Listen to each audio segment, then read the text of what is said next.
वे वर्धमान महान जिन पितरे हमारी। वह पूज्य गुरुदेव श्री का कोटेशन अपन पढ़ रहे थे, और बात बीच में ही अधूरी रह गई थी। इन 3 गाथाओं के अर्थ में सिर्फ उतनी ही बात कहना बाकी है, फिर अपन अगला कलश चलाएंगे। प्रश्न ये था कि मिथ्यात्व, अज्ञान, असंयम और योग ये 4 बंध के कारण हैं, और आप कहते हो कि ज्ञानी के ये है नहीं, इसलिए ज्ञानियों को बंध होता नहीं। तो ज्ञानी तो चौथे गुणस्थान वाले सम्यक दृष्टि को भी कहते हैं, तो संयम वाले के अवृत्ति कैसे नहीं? सम्यक दृष्टि के योग कैसे नहीं है? 2 तो नहीं है, मिथ्यात्व और अज्ञान, इसलिए ये कहना ठीक नहीं है। और इसका उत्तर गुरुदेव श्री क्या देते हैं वो अपन पढ़ रहे थे, और उसमें से बात अपनी लंबी लंबी चल रही थी। वो कहाँ छूटी थी उसे तो छोड़ दो, लेकिन गुरुदेव का कोटेशन अपन पढ़ते हैं। चौथे गुणस्थान में जब सम्यक दर्शन व आत्मानुभव प्रकट होता है, तब अनंत गुणों का आंशिक निर्मल पर्याय प्रकट हो जाती है।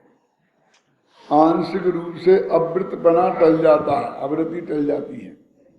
निष्क्रियत्व गुण की भी आंशिक निर्मल पर्याय प्रकट हो जाती है, अर्थात आंशिक रूप से आत्मा में अकंप भाव प्रकट हो जाता है। सर्वथा योग का अभाव तो 14वें गुणस्थान में प्रकट होता है, परंतु चौथे गुणस्थान में अंश रूप से योग का अभाव हो जाता है। बात ऐसी है कि योग असंयम कहते तो उसे है अवृत्ति, अवरत सम्यक दृष्टि। ये गुणस्थान का नाम क्या है? अवरत सम्यक, व्रत नहीं है। लेकिन अनंतानुबंधी जो चारित्र की प्रकृति है, तो उसके चले जाने से कुछ ना कुछ संयम तो प्रकट हो जाता है। और ऐसे ही योग के कंपन में भी थोड़ा बहुत तो फर्क पड़ता है। तो आरंभ हो जाने की अपेक्षा की बात यहाँ पर कह दी है। पूर्णता तो 14वें गुणस्थान में होगी योग की, और अवरति की समझ लो 12वें गुणस्थान के बाद 13वें गुणस्थान में होगी। अवरति जो है, अब इसको जरा थोड़ा बारीकी से समझें। हमारे जीवन में जितना पुण्य पाप के भाव हैं और पुण्य पाप की क्रियाएं हैं जो हमें सबको दिखाई देती हैं, हमारे मन में और आत्मा में उससे अनंत गुणी हैं। क्या कहना चाहता हूं मैं? हमारे जीवन में अभी अकेला पाप पकड़ो, जितना पाप है, हिंसा, झूठ, चोरी, कुशील, परिग्रह, मन में उससे अनंत गुणा है। वो प्रकट क्यों नहीं होता है? कि प्रकट होने के लिए शक्ति चाहिए। हम तो चाहते हैं कि हम सबको मार दें, लेकिन एक को नहीं मार सकते, क्योंकि वो भी तो हमें मार देगा, और पुलिस पकड़ेगी, फिर जेल में जाना पड़ेगा। रावण के मन का पाप सारी दुनिया को प्रकट हो गया, क्योंकि उसे किसी का डर नहीं था। अर्ध चक्रवर्ती सम्राट था, कोई उसे रोक नहीं सकता था। सीता का अपहरण करके ले गया और कहने लगा कि मैं तो अपनी पटरानी बना के रखूंगा। अब आज के लोग इस दुनिया में जितने हैं, वे अब सब अपने छाती पे हाथ रखकर देखें कि किसी माँ बहन को देखकर उनके अंदर भी ऐसा विकल्प आ जाए तो वे जबान पे ला सकते हैं क्यों? कि किसी भी औरत को पकड़ के ला के रख ले और कहेगा नहीं मैं तो इसे अपने घर में रखूंगा। मोहल्ले वाले पिटाई कर देंगे, सबसे पहले तो पत्नी पीटेगी, क्यों? माँ बाप पीटेंगे, मोहल्ले वाले, सरकार, है नहीं? तो वो उसका ये भाव प्रकट क्यों हो गया? इसलिए हो गया कि वो शक्तिशाली था, उसे किसी का डर नहीं था। और सामान्य जन के अंदर भी ऐसे भाव होते हैं लेकिन वे प्रकट नहीं होते हैं। उन्हें तो राजा साहब को लग गया कि मुझे तो बाहुबली का राज चाहिए, भरत चक्रवर्ती को चढ़ाई कर दी। अब तुम्हें भी मन में बहुत आता है कि पड़ोसी क्या कम से कम 2 फुट जमीन तो मैं हड़प लूं तो मेरा जीना ढंग से बन जाए, क्यों? लेकिन नहीं हड़प सकते, मन में बहुत इच्छा होती है। दुकान मकान लेने की बहुत इच्छा होती है, कितनी कितनी झंझटें हैं। तो गवर्नमेंट के डर से, समाज के डर से, घर वालों के डर से, बाल बच्चों के डर से, क्यों? रावण के कितने बड़े बड़े बेटे थे, इंद्रजीत को, है ना, बेटा ही था ना। और चक्रवर्ती के, भरत के कितने बड़े बेटे थे मालूम? मारीच उनका बेटा था, और वो ऋषभ देव के साथ दीक्षा ले गया था, इतना बड़ा बेटा था। और उसके बाद हजारों शादियां करी, बोलो। और आज किसी को दूसरी शादी है, पत्नी, पहली पत्नी मर जाने के बाद भी दूसरी शादी करने का विकल्प आए तो बच्चे क्या कहेंगे, इसका भी विकल्प सताता है। घर में एडजस्टमेंट होगा कि नहीं होगा? तो हमारे मनों में जितना पाप है वो हमारे जीवन में उसका अनंतमा भाग भी नहीं है। अब वो बड़ा पाप है जो मन में है, वो जो छोटे पाप है, तो वो अनंत गुणा पाप निकल गया, अनंतानंदी कसाय निकली तो। लेकिन वो तो हमारे जीवन में प्रकट था ही नहीं, तो पता कैसे चलेगा कि वृत्ति हो गया? अंदर में शुद्धि तो कितनी बड़ी, लेकिन बाहर नहीं प्रकट होती। और आचार्य कहते हैं जब तक बाहर की प्रकट नहीं होगी तब तक चरणानी योग उसको वृत्ति नहीं मानेगा। चरणानी योग, कर्णानी योग तो कहेगा कि हो गया काम, अध्यात्म भी कहेगा कि काम हो गया, लेकिन चरणानी योग कहता है कि हमें तो जादू तो उसे कहते हैं जो सिर पर चढ़कर बोले। दुनिया को दिखना चाहिए तुम्हारा वो संयम, तुम्हारी वो अहिंसा, तुम्हारा वो सत्य, तुम्हारा वो अचौरी, तुम्हारा वो ब्रह्मचर्य और तुम्हारा वो अपरिग्रह दुनिया की दृष्टि में दिखना चाहिए। जब तक तुम्हारा परिग्रह सीमित नहीं होगा तब तक हम नहीं मानेंगे कि तुमने परिग्रह छोड़ दिया। जबकि परिग्रह के प्रति लालसा भी उसकी अनंतानुबंधी लोभ खत्म हुआ ना, वो बात यहां लिखी है गुरुदेव ने कि वो चीज चली गई। इसलिए संयम भी, अवृत्ति भी गई और योग भी गया। श्रीमद रायचंद ने भी कहा है, गुरुदेव उदाहरण दे रहे, गुरुदेव के कोटेशन में रायचंद जी का कोटेशन में कोटेशन क्या, तो रायचंद जी की सलाह भी आ गई कि सर्वगुणांश ते समकत, समना दर्शन तो सब गुणों में पैदा होता है। तो चारित्र गुण में शुद्धि आई कि नहीं, आनंद गुण में शुद्धि आई कि नहीं, तो हो गया ना संयम प्रकट, और दिखाई देता है ना। पंडित प्रभट टोडरमल जी ने रहस्यपूर्ण चिट्ठी में लिखा है, देखो अब उन गुरुदेव ने रायचंद को टोडरमल जी को पेश किया, हमने गुरुदेव को पेश किया और गुरुदेव ने क्यों, जैसे हम जानते हैं ना कि ये जब तक हम गुरुदेव का कोटेशन नहीं देंगे तो इन गुजरातियों की काठियावाड़ियों की समझ में नहीं आएगा। और ऐसा गुरुदेव जानते थे कि जब तक श्रीमद रायचंद का उदाहरण नहीं देंगे तो श्रीमद रायचंद के भक्तों की समझ में नहीं आएगा, और जब तक टोडरमल का उदाहरण नहीं देंगे तो हिंदी वालों की समझ में नहीं आएगा। हर सब पॉकेट हैं, इस राजनीति में पॉकेट होते हैं ना, वो है ना। येदुरप्पा कितना पाप किया फिर भी भारतीय जनता पार्टी निकाल नहीं सकती है, क्यों? कि उसका एक पॉकेट है, उसकी वजह से तो कर्नाटक में जनता पार्टी है, वो गया तो जनता पार्टी खत्म, क्यों? समझ गए ना, वो पॉकेट है। ऐसे ऐसे समाज में भी पॉकेट बने हुए हैं अलग अलग। आप यदि एक का ध्यान नहीं रखोगे तो एक पॉकेट को खो देंगे। क्या समझ में नहीं?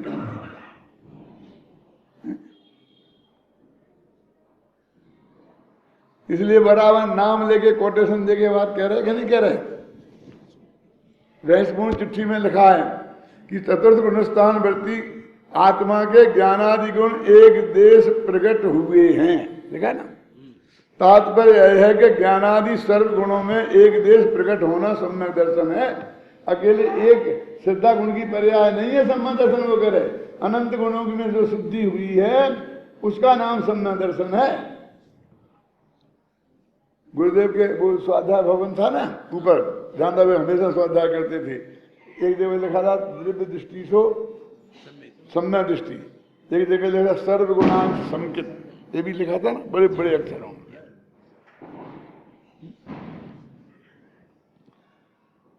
देखो, एक देश प्रकट होना सो सम्यक दर्शन और सर्वदेश प्रकट होना सो केवल ज्ञान है ना। इसका अर्थ ही यह हुआ कि सर्व गुणों में चौथे गुण स्थान से ही आंशिक निर्मलता प्रकट होती है। जिसे अनंत गुणों के एक पिंड रूप आत्मद्रव्य का अनुभव हुआ, उसका यथार्थ ज्ञान होकर प्रतीति हुई, उसे सर्व अनंत गुणों में अंश तो निर्मल प्रकट होता ही है। ज्ञानी समकृति जीव भेद विज्ञान के बल से क्रमशः अंतः स्थिरता करके स्वरूप में ठहर कर पर संग से रहित हो कर्मों से मुक्त हो जाता है। ये पूरा कोटेशन गुरुदेव का है क्या। अब ये मैंने जो निष्कर्ष निकाला है सारी रामायण का, वो पढ़ता हूं। मुझे खत्म करना है, मैं कल पूरा करके जाऊंगा ये अध्याय। उक्त कथन का तात्पर्य यह है कि जब चौथे गुण स्थान में सम्यक दर्शन की प्राप्ति होती है तो अकेले श्रद्धा गुण में ही निर्मलता प्रकट नहीं होती, किंतु सभी गुणों में आंशिक निर्मलता शुद्धता प्रकट हो जाती है। ज्ञान गुण भी सम्यक ज्ञान रूप परिणमित हो जाता है। आनंद गुण में भी अतीन्द्रिय आनंद की कणिका जागृत हो जाती है। चारित्र गुण में अनंतानंदी कसाय के अभाव रूप शांति प्रकट हो जाती है। यद्यपि सम्यक दर्शन श्रद्धा गुण की निर्मल पर्याय का नाम है, तथापि सम्यक दर्शन होने पर अकेला श्रद्धा गुण ही सम्यक नहीं होता, अपितु संपूर्ण आत्मा सम्यक दृष्टि हो जाता है। सम्यक दृष्टि के जीव को बोलते हैं, श्रद्धा को सम्यक दृष्टि जीव। एक गुण का रूप दूसरे गुण में विद्यमान रहने से सभी में सहज शुद्धता प्रकट हो जाती है। एक गुण का रूप दूसरे गुणों में किस प्रकार रहता है, इसका विशेष स्पष्टीकरण इसी ग्रंथ के अंत में 47 शक्तियों के प्रकरण में विशेष विस्तार से किया जाएगा। ये जो तात्पर्य मैंने लिखा है इसमें सब आ गया।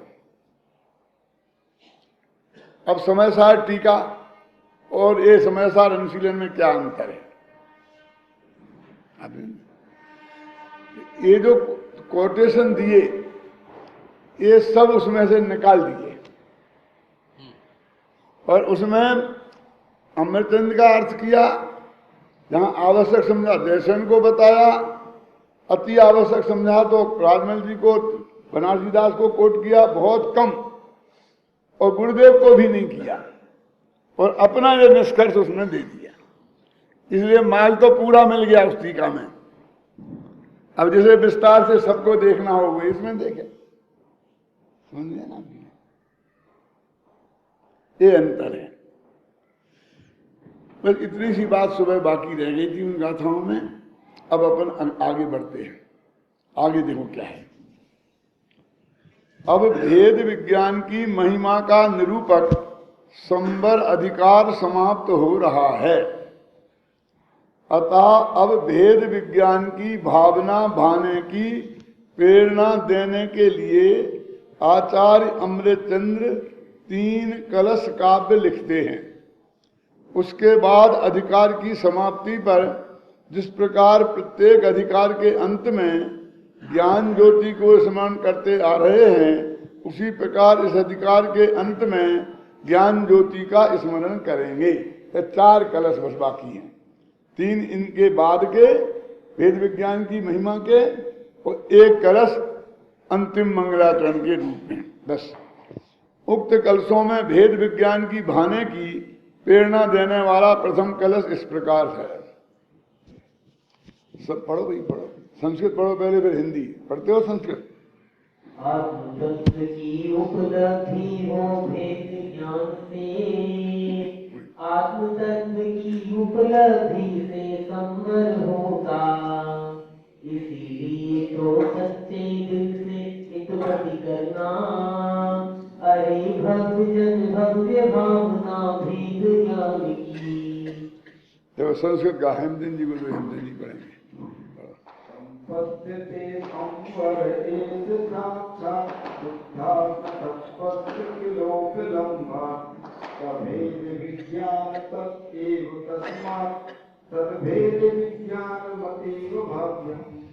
कहते हैं शुद्धात्म तत्वस्य किलोप लंभात, शुद्धात्म तत्व की प्राप्ति से साक्षात संवर संपद्यते, संवर प्रकट हो जाता है, संवर साक्षात प्रकट हो जाता है।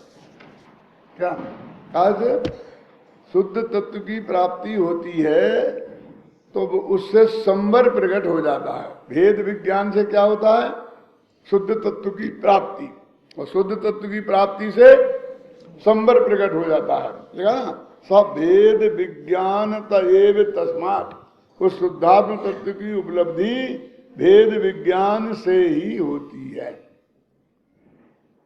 तद भेद विज्ञानम अतीव भाव्यम, इसलिए भेद विज्ञान को उत्कृष्टता से भाना चाहिए। वो कहते हैं अब हमें शुद्धात्म तत्व की प्राप्ति करना है, हमें क्या चाहिए? संवर, कर्म का आना रुक जाए, यही चाहिए ना। तो कहते शुद्धात्मा की उपलब्धि करो, रुक जाएगा। कि शुद्धात्मा कहाँ मिलेगा?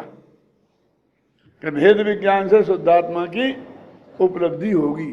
इसलिए मूलतः करने योग्य एकमात्र भेद विज्ञान ही है। अब पढ़ो हिंदी का, देखो कि आत्म तत्व की उपलब्धि हो भेद ज्ञान से। देखो हेमचंद जी आप देखो, तीसरी पंक्ति में है भेद विज्ञान की बात संस्कृत में, और हमने पहली पंक्ति में ली। क्यों? उसको हमने सीधी कर दिया। उनने तो ऐसा कहा था कि भेद आत्मा प्राप्त होगा तो उससे संवर होगा, और आत्मा कैसे प्राप्त होगा? कि भेद विज्ञान से। हम कहते भेद विज्ञान से आत्मा उपलब्ध होगा, और आत्मा की उपलब्धि होगी तो संवर होगा। इसलिए अब हमें भेद विज्ञान निरंतर भाना चाहिए। अब थोड़ा समझ लें जब इसकी गहराई में जाकर के, भेद विज्ञान माने क्या है। मेरी एक किताब है तीर्थंकर महावीर और उसका सर्वोदय तीर्थ, उसमें मैंने इसके बारे में बहुत अच्छा लिखा है, और मैंने यहाँ उसे कोट किया है। इसलिए मैं वो ही पढ़ के आपको सुना देता हूँ। मेरा कहने से ज्यादा अच्छा वो लगेगा आपको।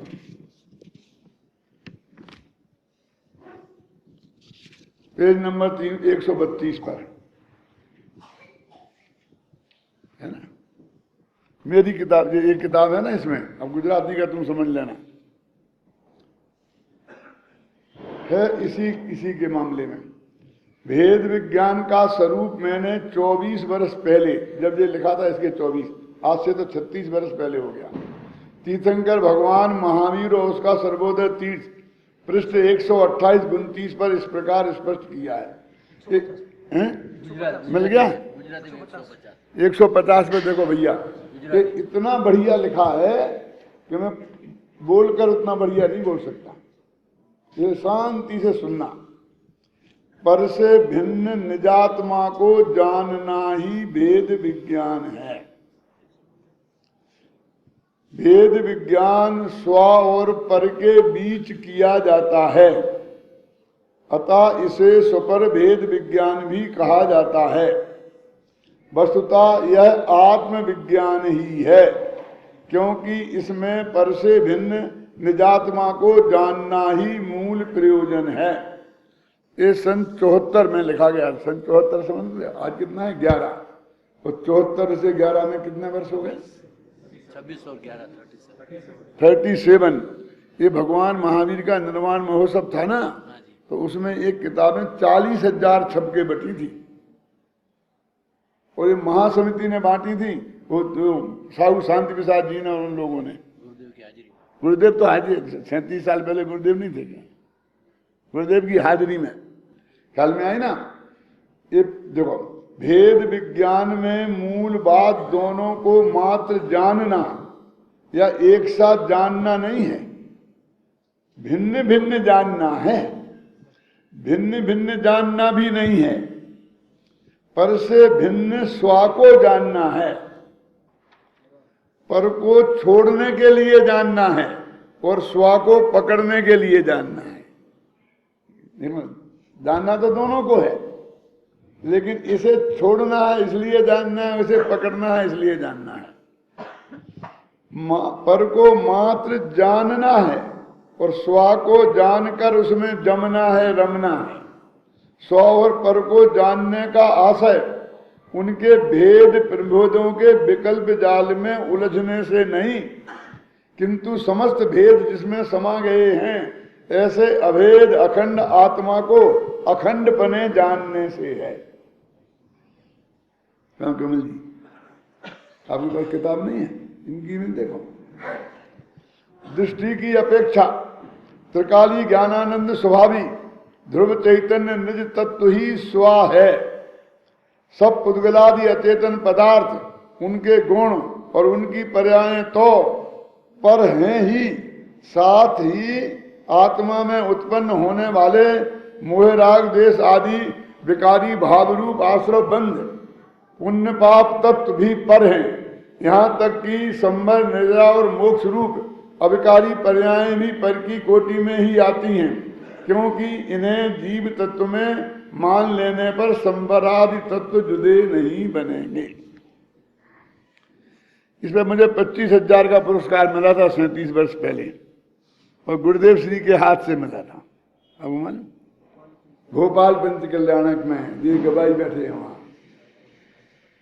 जन्म कल्याण के दिन स्टेज पर 25,000 की थैली मुझे भेंट की गई थी। इसी किताब के का पुरस्कार था वो, और गुरुदेव के सामने मैंने 101 रुपया मिलाकर जिनने भेंट किया था उन्हीं को वापस दे दिया कि इससे इसी किताब का अधिक से अधिक प्रचार करो।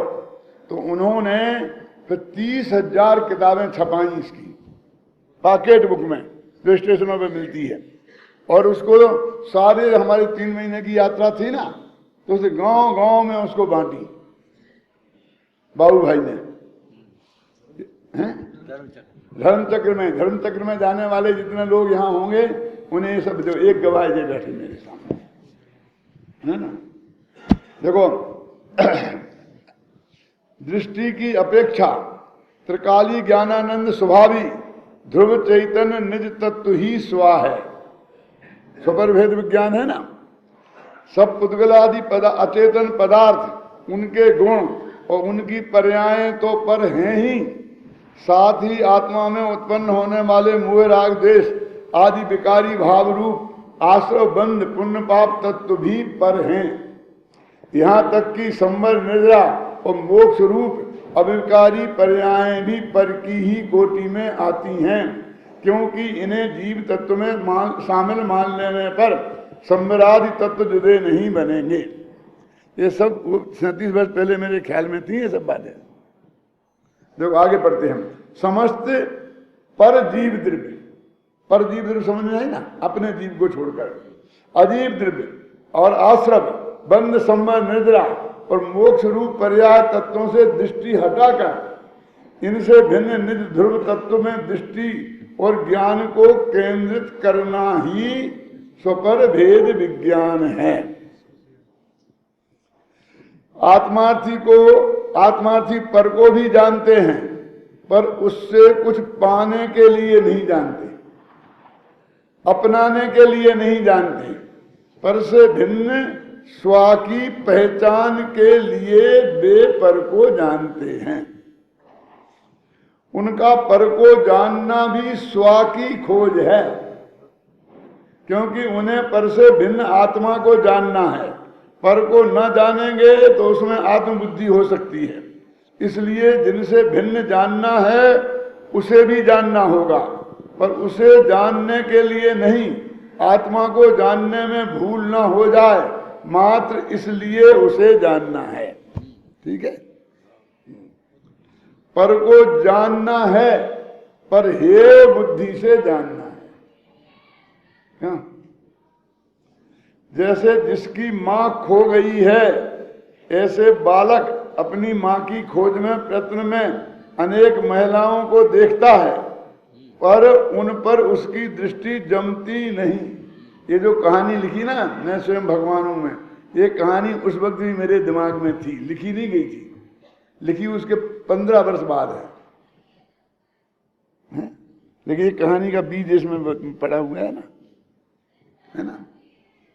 यह जानते ही कि यह मेरी मां नहीं है, तत्काल उनसे उसकी दृष्टि हट जाती है, पर जब उसकी मां मिल जाए तो उसे देखकर उस पर से दृष्टि हटाता नहीं, उसे देखता ही रहता है, उससे लिपट जाता है, उसमें समा जाना चाहता है।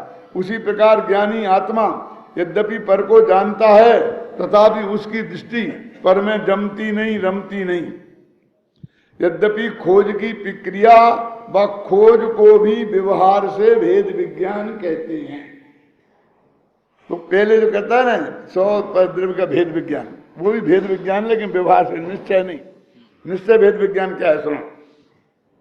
तथापि जिसे खोजना है उसी में खो जाना ही वास्तविक भेद विज्ञान है। क्या? जिसे खोजना है उसी में खो जाना ही वास्तविक भेद विज्ञान है। कहां गया? अर्थात निज अभेद में खो जाना, समा जाना ही भेद विज्ञान है। ये कोटेशन उस समय का है।